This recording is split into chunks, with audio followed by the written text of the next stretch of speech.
यही है ना कि ये बुरी चीज है। जब बार बार कल्चर में ये चीज दिखाई जाएगी, शौहर ने थप्पड़ मारा बीवी को, वो अदालत चलेगी खोला लेने के लिए।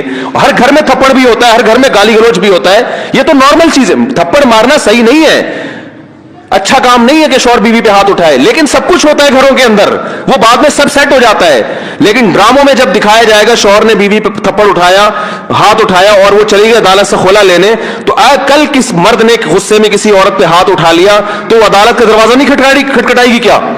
उस थप्पड़ की तलाफी 100 दफा हो सकती है, मर्द मना सकता है, लेकिन अदालत से जब डिवोर्स होगी उसकी तलाफी नहीं होगी। मर्द के दिल में नफरत पैदा होगी, इससे मुझसे तलाक क्यों मांगी, क्यों गई है डिवोर्स लेने के लिए, बच्चे तबाह बर्बाद हो जाएंगे। तो इन ड्रामों से फैमिली सिस्टम को जोड़ा नहीं जा रहा, जोड़ के नाम पे तोड़ा जा रहा है। और मैंने अपने दोस्त से पूछा, मैंने कहा ये चीजें तो फिल्मों में पहले ज्यादा दिखाई जाती थी, तो ड्रामों पे इतना शोर क्यों? उन्होंने बड़ी पॉइंट की बात की। उन्होंने कहा कि फिल्मों में जो चीजें दिखाई जाती हैं वो नॉर्मल माहौल से हटकर होती हैं। ड्रामे का मतलब ये होता है कि जो घरों में हो रहा है वो दिखाया जाए, तो इसको लोग ज्यादा अडॉप्ट करते हैं। कोई आवाज उठाने वाला नहीं है, ना हुकूमत कंट्रोल कर रही है, ना कोई कैमरा वाले इस पर कोई नोटिस ले रहे हैं। सिनेमा घरों में चलना शुरू हो गए, सुबह शाम इतने क्लिप मुझे लोग भेज रहे होते हैं, ये वाला मुफ्ती साहब ये सीन देखिए, बड़ा टाइट सीन है। मैं अपने दोस्तों से कहता हूं, मैं मीटिंगें करता हूं बुला बुला के कि यार टाइम की बड़ी कमी है, मेरा सारा दिन इसी में गुजरता है यार, बहुत सारे काम करने टाइम नहीं मिल रहा। जब रात को सोने के लिए लेटता हूं तो निदामत के साथ, अल्लाह की कसम मेरी ये हालत है कि यार आज बहुत सारे काम करने थे मगर आज भी रह गए। हम हैरान हो रहे हैं, आप 2-2, 3-3, 4-4 घंटे कैसे टीवी के सामने बैठ जाते हो? टाइम कहां से आ रहा है आपके पास? इतना टाइम होना इसकी अलामत है आपका दुनिया में कोई विजन है ही नहीं। जिसका कोई हदफ होता है उसके पास इतना टाइम नहीं होता।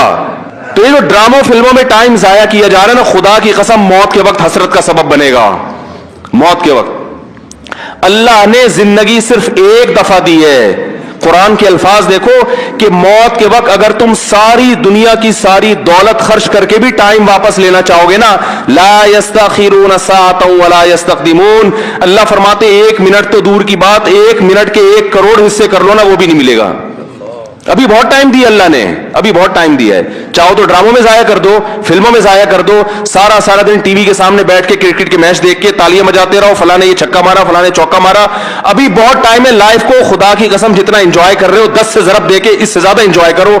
लेकिन जब मौत का वक्त आएगा तो ये सारे मजे किरकिरे हो जाएंगे। ये गैर मुस्लिमों के काम है, जिनका आखिरत पे यकीन नहीं है, उन पे ये चीजें सूट करती है। उनको मरना नहीं है ना, उनका तो ख्याल है मर जाएंगे तो खत्म हो जाएंगे, उनका ये कॉन्सेप्ट है। तो कहते हैं जिंदगी में जितना जल्दी जल्दी एंजॉय कर सकते हो करो। जिसका आखिरत पे यकीन है उसका कोई हदफ होता है कि मुझे एक जिंदगी मिली है, दोबारा ये जिंदगी नहीं। ये हिंदुओं का नजरिया है कि 7 जन्म होते हैं, इस्लाम कहते हैं एक ही जन्म है, उसके बाद कयामत आ जाएगी, दोबारा कोई जन्म नहीं मिलेगा। और अल्लाह को देखो, अल्लाह ताला हजरत ईसा अलैहिस्सलाम को मौत देने के बाद भी आसमानों पे उठा सकते थे ना, और फिर कुर्बे क़यामत में नाजिल करते। अल्लाह ने हजरत ईसा को जिंदा आसमानों पे उठा के ये मैसेज दे दिया कि जिसको कुर्बे क़यामत में नाजिल करना है उसको मौत नहीं दूंगा, आखिर में मौत दूंगा। इसलिए कि मरने के बाद उठा लेता तो तुम्हारे दिमाग में ये तस्वुर आ सकता था कि शायद हमें भी मौत के बाद दोबारा जिंदगी मिल जाए। तो मौत के बाद तो पैगंबरों को भी नहीं मिलती, तुम्हें कहां से मिलेगी? तो अपने वक्तों को बर्बाद मत करें, एंजॉय करें, ऐसी चीजों को एंजॉय करें जिससे मुआशरे में तरक्की होती है। ओ भाई जॉगिंग कर लिया करो, स्विमिंग कर लिया करो, फुटबॉल खेल लिया करो, थोड़ा सा वर्जिश हो जाएगी, कोलेस्ट्रॉल कम हो जाएगा, फायदा भी होगा, एंजॉय भी होगा। ड्रामे से क्या एंजॉय कर रहे हो भाई तुम बैठ के? रो क्यों रहे हो ड्रामा देख के? वो तुम्हारा क्या लगता है जिसके साथ ये हो गया, रो रहे बैठ के जैसे पता नहीं क्या हो गया। देखो इंसान के जो आसाब है ना, आसाब, इनमें अल्लाह ने महदूद सलाहियतें दी हैं। मैंने एक अंग्रेज नफ्सियाती डॉक्टर था, उसकी एक तहरीर खुद पढ़ी थी, काश मैं उसको महफूज कर लेता तो आपको आज मैं वो तहरीर दिखाता। उसकी रिसर्च थी कि दुनिया में जो डिप्रेशन, चीखो पुकार, मार धाड़, चीजों को तोड़ फोड़ का जो कल्चर आया है, ड्रामों और फिल्मों से आया है। ये जो आज बच्चियां मां पे चीखती है ना, आप उनकी हिस्ट्री चेक करें, ड्रामे देख के चीखती हैं। मां ने कुछ तेज आवाज में बात कर दी, बच्ची एकदम चिल्लाएगी क्योंकि उसने ड्रामे में लड़कियों को चीखते हुए, बोलो ना, देखा।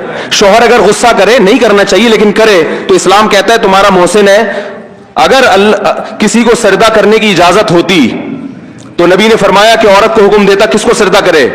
शौहर को। नबी ने औरत के फायदे के लिए बात कही है। शौहर को यह होगा कि मेरी बीवी मेरा एहतराम करती